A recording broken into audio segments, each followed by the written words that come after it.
All right, for all you chefs and innovators out there, if you're looking to transform your restaurant from just a place to eat into a true destination, you are in the right place. We're going to break down some incredible insights from hospitality expert Maurice on how to craft a dining experience for this whole new era. Let's dive in.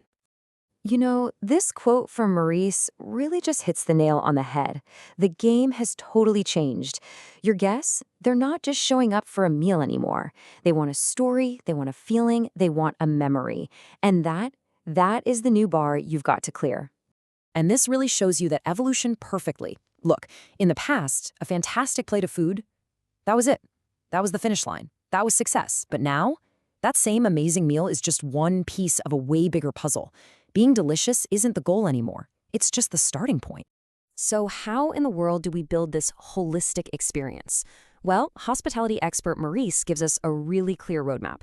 We're going to explore how to create an immersive story, why conscious choices are so important, how to use tech with a human touch, and then we'll wrap it all up with a practical plan for your own spot. Okay, first up, the immersive story. This is not just about serving food, right? This is about creating a whole world.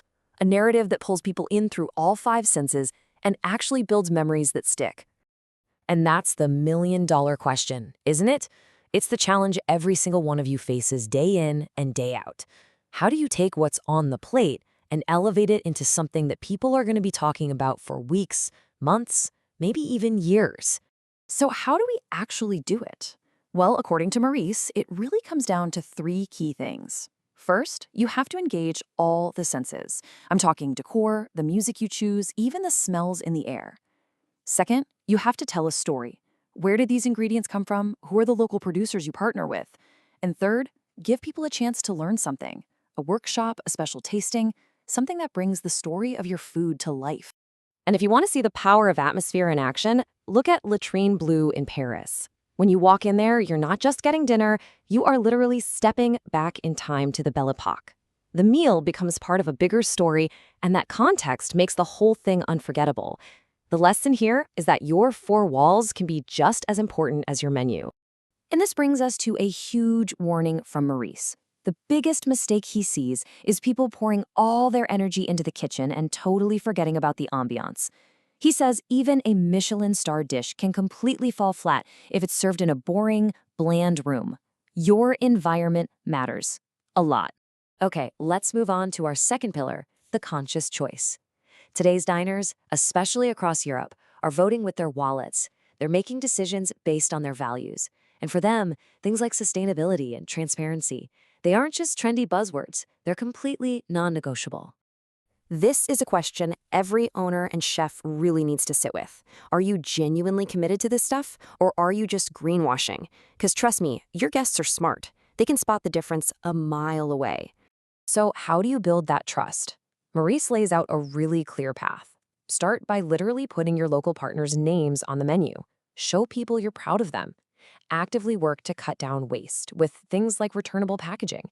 And finally, use those trusted certifications. Bio, AOP, Fair Trade. These aren't just little logos, they're hard proof that you're walking the walk. For a masterclass in this, you have to look at Nola and Helsinki. They basically pioneered the zero-waste restaurant concept in Europe. And what's so amazing is that they prove you don't have to sacrifice elegance and refinement to be incredibly responsible. They show that you can have both at the absolute highest level.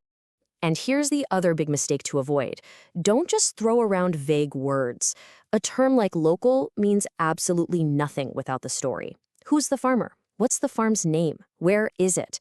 Your guests crave those details, and giving them that info is how you build real credibility. All right, moving on to our third pillar, tech with a human touch.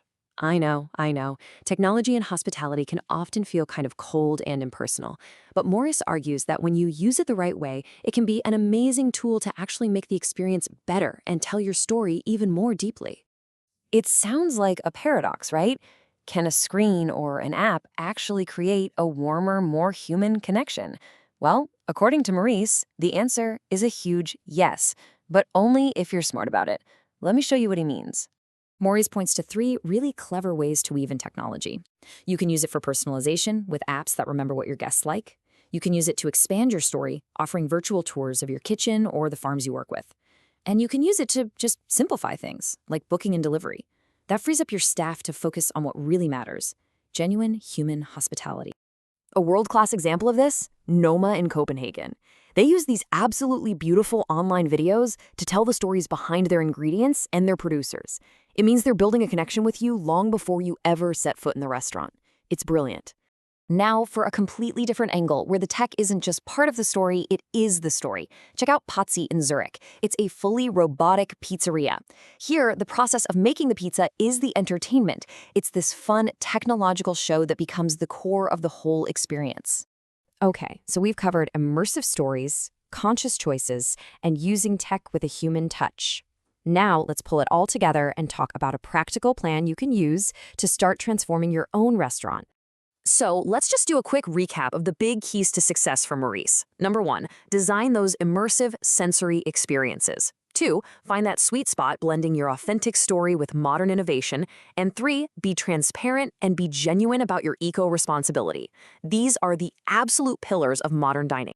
So what can you do like today, the second this is over? Here's your action plan straight from Maurice's playbook. First, just map out your customer's entire journey, from the moment they book to the second they leave. Second, find just 2 or 3 key moments in that journey that you could make a little bit better. And third, go do it. Implement one of those small changes. It doesn't have to be some huge, expensive overhaul. It could be a warmer welcome, better storytelling on the menu, or a nice follow-up email. Trust me, small, targeted changes can make a massive difference. And at the end of the day, that's what it all comes down to. Every restaurant is telling a story, whether you're trying to or not. So after hearing all this, the question isn't if you're telling a story, but what story will it be? What unique, memorable, and conscious story is your restaurant going to tell tomorrow?